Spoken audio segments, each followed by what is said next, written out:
সকল প্রকার নামজারি, জমা খারিজ কিংবা রেকর্ডীয় খতিয়ান বাতিল ঘোষণা। এর পরিবর্তে আসছে মালিকানা প্রমাণে নতুন পদ্ধতি। তাহলে এই যে যারা এতদিন রেকর্ড খতিয়ান কিংবা নামজারি জমা খারিজের মাধ্যমে জমির মালিকানা প্রতিষ্ঠিত করে জমিগুলো ভোগ দখল করছিলেন, তারা এই নতুন পদ্ধতির ফলে কি জমির মালিকানা হারিয়ে ফেলবেন, কিংবা নতুন পদ্ধতি অনুযায়ী তারা কিভাবে জমির মালিকানা অর্জন করবেন, কিংবা আনুষঙ্গিক যত ধরনের প্রশ্ন মনে আসে, আজকের এই ভিডিওটিতে সেই সকল বিষয় নিয়ে বিস্তারিত আলোচনা করব। সুপ্রিয় ভিউয়ার্স, ভিডিওটি দেখার পর যদি আপনাদের ভালো লাগে, আরো কোনো ভিডিও দেখার আগ্রহ জন্মায়, তাহলে আমাদের চ্যানেলটি সাবস্ক্রাইব করে রাখতে পারেন। আর পরবর্তী ভিডিওর নোটিফিকেশন পেতে পাশে থাকা বেল আইকনটি চেপে দিয়ে রাখবেন। আসসালামু আলাইকুম সুপ্রিয় ভিউয়ার্স, আমাদের দেশে ইতিমধ্যে বেশ কয়েকটি ভূমি জরিপ কিংবা নামজারি জমা খারিজের মাধ্যমে জমির মালিকানা প্রতিষ্ঠিত হয়ে আছে, এবং যখন কোনো একজন ব্যক্তি নতুন করে জমির মালিকানা অর্জন করে, তাকে এই যে পরম্পরায় একের পর এক মালিকানা কিভাবে খতিয়ান দ্বারা হস্তান্তরিত হলো, এগুলো যাচাই বাছাই করে জমি ক্রয় বিক্রয় করতে হয়। এবং আমাদের বর্তমানে যে ব্যবস্থাগুলো রয়েছে সেগুলো একটার সঙ্গে আরেকটা অত্যন্ত গুরুত্বপূর্ণভাবে জড়িত। অর্থাৎ সেই ব্রিটিশ আমলে যখন মালিকানা প্রতিষ্ঠিত হয়েছিল, সেই ব্রিটিশরা একটি রেকর্ড কার্যক্রম পরিচালনা করেছিলেন, সেটি হচ্ছে সিএস রেকর্ডীয় খতিয়ান। সেই সিএস রেকর্ডীয় খতিয়ান হচ্ছে মালিকানা প্রমাণের গোড়াপত্তন। সেখান থেকেই জমির মালিকানা প্রথা উদ্ভব হয়েছে এই খতিয়ানের মাধ্যমে, এবং এটি তারা অত্যন্ত সুকৌশলে এবং যারা জমির ভোগ দখলে ছিলেন তাদেরকে সরাসরি এই খতিয়ানে অন্তর্ভুক্ত করে জমির মালিকানা হস্তান্তর করেছিলেন। তার পরবর্তীতে পাকিস্তান আমল যখন আসে, তখন একটি জরিপ কার্যক্রম হয়েছিল। সেই জরিপ কার্যক্রমটি হচ্ছে এসএ রেকর্ডীয় খতিয়ান। এই খতিয়ানে এসে দেখা গেছে যে কোন ব্যক্তি কিভাবে সম্পত্তির মালিকানা অর্জন করেছেন, এবং এখানেই শুরু হয়েছে যে কারা কিভাবে জমির মালিকানা প্রতিষ্ঠিত করেছে। সেটি ক্রয় বিক্রয় সূত্রে কিংবা ওয়ারিশান সূত্রে কিংবা হেবা সূত্রে কিংবা দান সূত্রে এই বিষয়গুলো উল্লেখ করা হয়েছিল। তারপরে ব্রিটিশরার পরে পাকিস্তান আমল যখন শেষ হয়, বাংলাদেশ আমল প্রতিষ্ঠিত হয়, তখনও কিছু ভূমি জরিপ কার্যক্রম পরিচালিত হয়েছিল।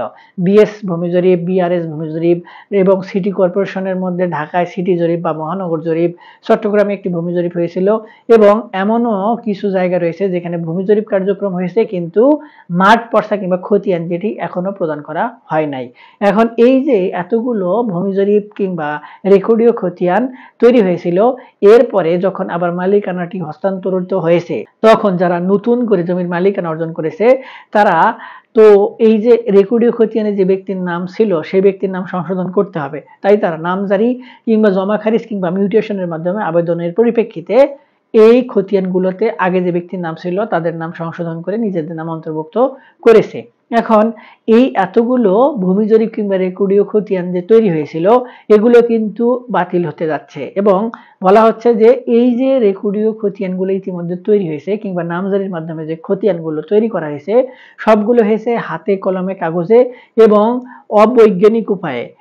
ভূমির মালিককে কিভাবে মালিকানা অর্জন করেছেন এই বিষয়গুলো সুস্পষ্টভাবে সেগুলো যাচাই বাছাই না করেই ভূমি জরিপকে তাদের নাম অন্তর্ভুক্ত করে দেওয়া হয়েছে, এবং যে সকল ব্যক্তি মালিকানা প্রতিষ্ঠিত করার চেষ্টা করেছেন তাদের নাম অন্তর্ভুক্ত করা হয়েছে। এমনও হয়েছে একই জমির একাধিক ব্যক্তি নামজারি কিংবা এই যে ভূমি জরিপের মাধ্যমে নিজেদের নাম অন্তর্ভুক্ত করেছে। যেহেতু একজনের নামে যখন হয়ে গেছে, পরবর্তীতে আরেকজনের নামে করে দিতে গেলে একই দাগে একই জমি যদি নামজারি হয়ে যায় কিংবা এই খতিয়ান সংশোধন হয়ে যায়, এটি বোঝার কোনো উপায় নেই। তাই দেখা দেয় পরবর্তীতে মালিকানা সংক্রান্ত সমস্যা। অর্থাৎ এমনও ঘটনা ঘটেছে যে দেখা গেল একজন ওয়ারিশ একটি জমিতে তার নামে খতিয়ান সংশোধন করেছে, পরবর্তীতে আরেকজন ওয়ারিশ এসে আবার ওই একই জমিতে নিজেদের নাম খতিয়ানে অন্তর্ভুক্ত করেছেন। আবার অনেক সময় দেখা গেছে যে একজন ব্যক্তি একটি সম্পত্তি ক্রয় করে সেই ক্রয় সূত্রে তিনি তার নাম রেকর্ডীয় খতিয়ানে সংশোধন করেছেন, কিন্তু ওই যে ওয়ারিশরা পরবর্তীতে যে ব্যক্তি সম্পত্তি হস্তান্তর করেছে, তারা এসে পরবর্তীতে তাদের পিতার নামে নামজারি কিংবা খতিয়ান ছিল সেটি দেখিয়ে আবার তাদের নিজেদের নামে খতিয়ান সংশোধন করে ফেলেছে। এতে করে এখন এসে দেখা যাচ্ছে যে এই যে মালিকানা সংক্রান্ত খতিয়ান দ্বারা যেটি আমরা জানি, সেটির মাধ্যমে অনেকেই নানানভাবে এই মালিকানা প্রতিষ্ঠিত করার লড়াইয়ে ব্যস্ত, এবং অনেক সময় আদালতে এই বিষয়গুলো নিয়ে মামলা হচ্ছে, এবং আদালতে এটি প্রমাণ করার সুযোগ খুবই কম থাকতেছে যে কে কিভাবে খতিয়ান সংশোধন করলেন এবং খতিয়ান সংশোধনের পরে তারা কিভাবে আসল মালিকানা প্রতিষ্ঠিত করেছেন। এখন এই বিষয়গুলোর কারণে মামলা জট বেড়ে যাচ্ছে, দিনের পর দিন মানুষের ভোগান্তি হচ্ছে, যারা সঠিক পন্থায় মালিকানা অর্জন করেছেন তাদেরকেও নানানভাবে ভোগান্তির শিকার হতে হচ্ছে। এরই ধারাবাহিকতায় বর্তমানে একটি নতুন পদ্ধতির কথা বলা হচ্ছে, অর্থাৎ সম্পূর্ণ ডিজিটালাইজ ভূমি জরিপ। এবং এই ভূমি জরিপের মাধ্যমে সম্পূর্ণরূপে ডিজিটাল পন্থায় ভূমি মালিকদের নাম খতিয়ানে অন্তর্ভুক্ত করে দেওয়া হবে। এবং এই ভূমি জরিপটি তৈরি করা হচ্ছে সম্পূর্ণ ডিজিটালাইজ, স্যাটেলাইটের মাধ্যমে, বিমানের মাধ্যমে, ড্রোনের মাধ্যমে সরাসরি একদম নির্ভুলভাবে কে কোন দাগে কতটুকু সম্পত্তি ভোগ দখল করছেন এবং তিনি যতটুকু সম্পত্তির মালিক সেই সকল সম্পত্তি কতটুকু আয়তনের হবে একেবারে ম্যাপ সহ ভূমি মালিকদের কাছে হস্তান্তর করা হবে।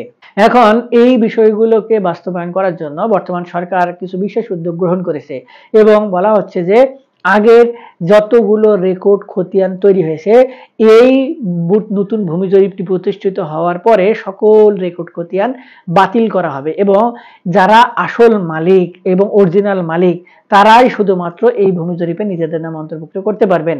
কোনো ব্যক্তি যদি 100 বছর কিংবা 50 বছরও কোনো সম্পত্তি ভোগ দখল করে কিন্তু তার ওই জমিতে মালিকানা প্রতিষ্ঠিত করার জন্য কোনো বৈধ প্রমাণ নেই, অর্থাৎ কোনো ব্যক্তি যদি একটি সম্পত্তি কোনো একটি মাধ্যম দ্বারা অর্থাৎ বন্ধক নিয়েছিলেন, লিজ নিয়েছিলেন কিংবা টাকা সুদে দিয়েছিলেন, সুদ দিতে পারেন, এই জমি জবরদখল করেছেন, এই ধরনের যদি কোনো ঘটনা ঘটে এবং ওই সকল ব্যক্তি কিন্তু আসল মালিকের কাছ থেকে সম্পত্তি যেভাবে হস্তান্তরিত হয় বৈধ পন্থায় স্থায়ীভাবে সেগুলো মানে নাই, সেক্ষেত্রে ওই সকল ব্যক্তি কোনোভাবেই ভোগ দখল সূত্রে সম্পত্তির মালিকানা কিংবা এই যে নতুন পদ্ধতিতে যে ভূমি জরিপ হচ্ছে তাতে নিজেদের নাম অন্তর্ভুক্ত করতে পারবে না।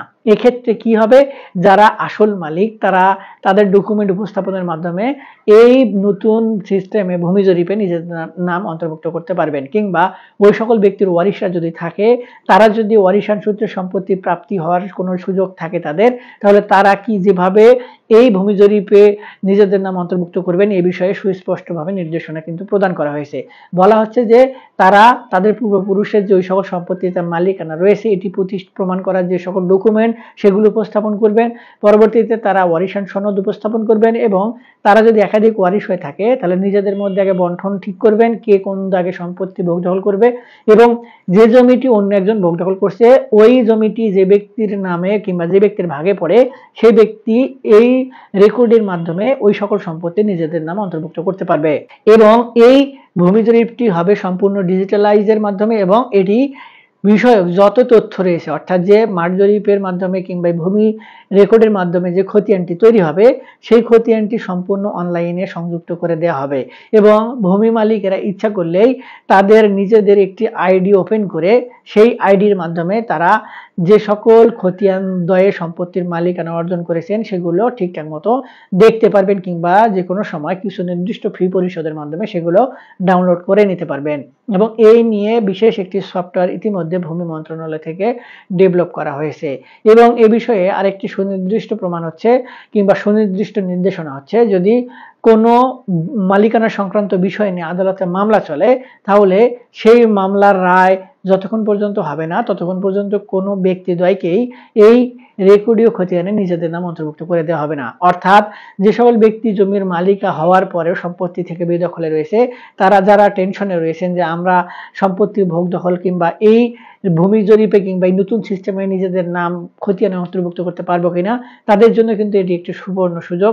তারা আদালতে যদি দখল পুনরুদ্ধারের জন্য কিংবা মালিকানা প্রতিষ্ঠিত করার জন্য মামলা করেন তাহলে ওই যে সকল ব্যক্তির এত দীর্ঘদিন ধরে সম্পত্তি ভোগ দখল করছে অবৈধ পন্থায় তাদের নামে কোনোভাবে এই রেকর্ডীয় খতিয়ানে নাম অন্তর্ভুক্ত করে দেওয়া হবে না।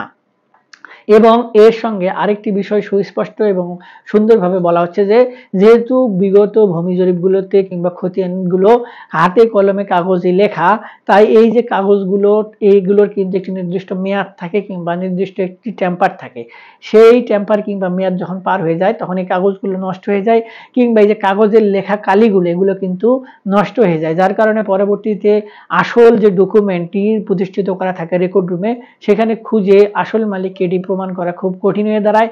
তাই এই রেকর্ড খতিয়ান সরাসরি রেকর্ড রুমে সংরক্ষণ করার পাশাপাশি অনলাইনে সংযুক্ত করে দেওয়া হবে এবং অনলাইনে প্রায় 100 বছরের অধিক এগুলো সংরক্ষণ করার সুযোগ থাকবে। এবং বলা হচ্ছে যে এই ভূমি জরিপটি যখন একবার প্রতিষ্ঠিত হয়ে যাবে তখন নতুন করে আর কোনোভাবে ভূমি জরিপ করার প্রয়োজন হবে না। শুধুমাত্র যদি কোনো ব্যক্তি তাদের নামের জমিগুলো অন্য কোনো ব্যক্তির কাছে হস্তান্তর করে, তাহলে নতুন করে যে ব্যক্তি সম্পত্তির মালিকানা প্রতিষ্ঠিত করলেন তখন তিনি যে রেজিস্ট্রেশন করতে যাবেন দলিল কিংবা মালিকানা হস্তান্তরের প্রমাণ, তখন সঙ্গে সঙ্গে তারা এই রেকর্ডীয় খতিয়ানটি সংশোধন করে নিতে পারবেন এবং ভূমি অফিস থেকে শুধুমাত্র ওই সার্ভারে ঢুকে যে ব্যক্তির নাম আগে রেকর্ডীয় খতিয়ানে ছিল সেই ব্যক্তির নাম কেটে কিংবা সেই ব্যক্তির পরিবর্তে যারা নতুন করে মালিকানা প্রতিষ্ঠিত করছেন তাদের নাম অন্তর্ভুক্ত করে দেওয়া হবে। এবং বলা হচ্ছে এতে করে আলাদাভাবে যে বর্তমানে খতিয়ান সংশোধন কিংবা নামজারির জন্য আবেদন করতে হয়, তারপরে দীর্ঘদিন ধরে ঘুরে হয়রানি হয়ে খতিয়ান সংশোধন করতে হয়, এটির আর প্রয়োজন পড়বে না। অর্থাৎ এই যে রেকর্ড খতিয়ানটি এটি নিয়ে ভূমি মালিকদের করে আলাদা করে আর কোনো টেনশনের কোনো কারণ থাকছে না। সুপ্রিয় ভিউয়ার্স, এই যে এতগুলো বিষয় একসঙ্গে প্রতিষ্ঠিত হতে যাচ্ছে, সেই সঙ্গে আপনারা জানেন যে ভূমি মালিকানা প্রতিষ্ঠিত করার জন্য এই যে বিচার ব্যবস্থায় পরিবর্তন হয়েছে এবং বলা হচ্ছে জুলাইয়ের মধ্যে ভূমি মালিকানা সনদ প্রদান করা হবে। তাই এতগুলো সঠিক সিদ্ধান্ত যদি একসাথে বাস্তবায়ন হয় তাহলে ভূমি মালিকানা নিশ্চিত সুন্দর একটি ভূমি সেবা পাবে ভবিষ্যতে এবং ভবিষ্যতে কোনো ধরনের হয়রানি ছাড়াই ভূমি মালিকেরা সকল ধরনের ভূমি বিষয়ক কার্যক্রম পরিচালনা করতে পারবে। তো সুপ্রিয় ভিউয়ার্স, আশা করি আপনারা বিষয়টি বুঝতে পেরেছেন। অনেকেই প্রশ্ন করেছিলেন যে আসলে রেকর্ড খতিয়ান বাতিল হচ্ছে, আমরা তাহলে কি করব?